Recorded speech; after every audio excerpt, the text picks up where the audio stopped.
រដូវធ្លាក់ខ្យល់ផ្កាកើអ្នកនៅស្រុកស្នេហ៍ចំការដូចខ្ញុំឥឡូវនេះគឺចាប់ដើមត្រជាក់តិចតិចណាបងប្អូនហើយពេលធ្លាក់ខ្យល់ត្រជាក់បែបនេះគឺខ្ញុំនឹកឃើញឃ្លានចង់ញ៉ាំមាន់ស្រែដុតណាបងប្អូនថាបើសិនជាបានញ៉ាំមាន់ស្រែដុតមេត្រជាក់អញ្ចឹងមិនដឹងថាឆ្ងាញ់យ៉ាងណាអត់ចាំយូរទេណាបងប្អូនឲ្យប្តីជួយបង្កាត់ភ្លើងឲ្យបានឆេះល្អហើយខ្ញុំនេះគឺទៅផ្សារទៅទិញបានមាន់មួយគឺមាន់ស្រែល្អណាបងប្អូនហើយមាន់នេះគឺមាន់ខ្ចីណាហើយមាន់ស្រែនេះគឺខ្ញុំយកវាមកដុតជាមួយនឹងស្រាសនៅពេលដែលយើងដុតជាមួយនឹងស្រាសវាធ្វើឲ្យសាច់មាន់នេះកាន់តែស្វិតហើយផ្អែមឆ្ងាញ់ណាបងប្អូនមុននឹងខ្ញុំយកមាន់ទៅដុតគឺខ្ញុំយកសាច់មាន់ហ្នឹងគឺមកជ្រៀកផ្លូវរបស់វាដើម្បីនៅពេលដែលយើងដុតគឺយើងប្រឡាក់គ្រឿងចូលជាតិបានល្អហើយគ្រឿងដែលខ្ញុំយកមកប្រឡាក់មាន់គឺមានម្សៅស៊ុប1ស្លាបព្រាបាយប៊ីចេងកន្លះស្លាបព្រាបាយស្ករកន្លះស្លាបព្រាបាយជាមួយនឹងអ្វីដែលខ្វះអត់បានគឺទឹកប្រេងខ្យងជីនស៊ូដាក់ទឹកប្រេងខ្យងជីនស៊ូចូលប្រឡាក់មាន់ធ្វើឲ្យសាច់មាន់របស់យើងកាន់តែមានរសជាតិឆ្ងាញ់ប្លែកតែម្ដងលក្ខណៈពិសេសដែលធ្វើឲ្យទឹកប្រេងខ្យងជីនស៊ូនេះមានរសជាតិឆ្ងាញ់ណាគឺវាចម្រាញ់ចេញពី oyster និងស្ការលុបពិតមកពីប្រទេសជប៉ុនមានគុណភាពស្តង់ដារអន្តរជាតិនិងធ្វើឲ្យមុខម្ហូបរបស់យើងកាន់តែឈ្ងុយឆ្ងាញ់ហើយខ្ញុំក៏ដាក់បន្ថែមជាមួយនឹងទឹកម្ទេស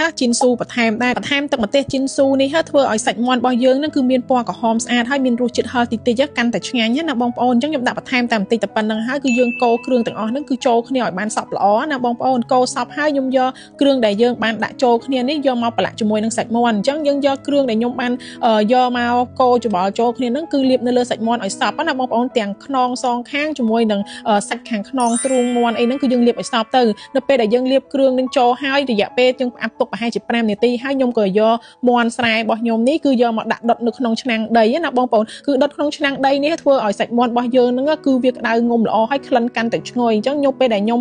មុននឹងដាក់មាន់ចូលដុតគឺខ្ញុំដាក់គល់សក្តិទ្រាប់បាតពីក្រោមហើយខ្ញុំយកសាច់មាន់ជាមួយនឹងគ្រឿងក្នុងមាន់អីហ្នឹងគឺដាក់ចូលជាមួយនឹងបន្ថែមនឹងស្លឹកក្រូចសើចហើយនឹងខ្ទឹមក្រហមបន្ទាប់ពីដាក់គ្រឿងចូលអស់ហើយគឺខ្ញុំដាក់បន្ថែមស្រាសកន្លះចានចង្កឹះទឹកសកន្លះចានចង្កឹះជាមួយនឹងខ្លាញ់ហ្នឹងគឺកន្លះចានចង្កឹះហើយបន្លែបងប្អូនចូលចិត្តញ៉ាំអីដាក់នឹងទៅសម្រាប់ខ្ញុំគឺដុតជាមួយនឹងស្ពៃក្តោបនៅពេលដែលយកស្ពៃក្តោបមកដាក់ដុតជាមួយនឹងសាច់មាន់ស្រែបែបនេះធ្វើឲ្យស្ពៃក្តោបមានរសជាតិផ្អែមឆ្ងាញ់ណាបងប្អូននៅពេលដែលខ្ញុំដាក់ស្ពៃក្តោបចូលសាច់មាន់រួចរាល់ហើយខ្ញុំក៏យកឆ្នាំងដីហ្នឹងគឺមកដាក់នៅលើចក្រានខ្ជុងដែលយើងបានបង្កាត់ហើយនេះគឺយើងដុតរយៈពេលកន្លះម៉ោងនៅពេលដែលដុតបានរយៈពេល10ទៅ15នាទីគឺខ្ញុំបើកគម្របឆ្នាំងមកត្រឡប់មាន់ម្សៅសិនហើយយើងក៏ដុតបន្ថែម15នាទីទៀតអូយបងប្អូនហើយនៅពេលដែលគ្រប់កន្លះម៉ោងបើកឆ្នាំងមកគឺថាឡើងឈ្ងុយគឺសាច់មាន់យើងគឺឆ្អិនល្អមែនតើណាគឺថាឡើងក្រៀមក្រហមតែម្ដងគាត់តែឃើញមាន់ឆ្អិនហើយខ្ញុំអត់ចាំយូរទេណាបងប្អូនគឺខ្ញុំមកលើកឆ្នាំងដុតមាន់ណាយកចូលទៅក្នុងផ្ទះបាយរៀបចំញ៉ាំភ្លាមតែម្ដងហើយមាន់ស្រែដែលខ្ញុំដុតស្រាសនៅក្នុងឆ្នាំងដីនេះគឺខ្ញុំអត់យកចេញទេបងប្អូនគឺខ្ញុំយកអង្រែមកដំឆ្នាំងដីយើងតិចតិចដើម្បីយកមាន់ខាងក្នុងមកញ៉ាំហ្មងគាត់តែ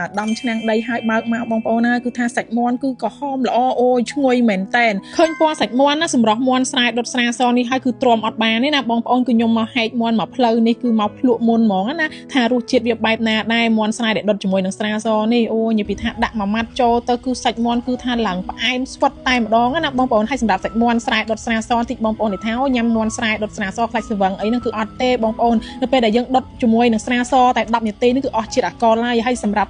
ស្រាសនៅពេលដែលយើងដុតជាមួយសាច់មាន់ធ្វើសាច់មាន់យើងកាន់តែផ្អែមស្វិតអូយឆ្ងាញ់មែនទែនបងប្អូនដែលចង់ញ៉ាំអាចសាកល្បងធ្វើតាមបានគឺរសជាតិឆ្ងាញ់ប្លែកមែនទែន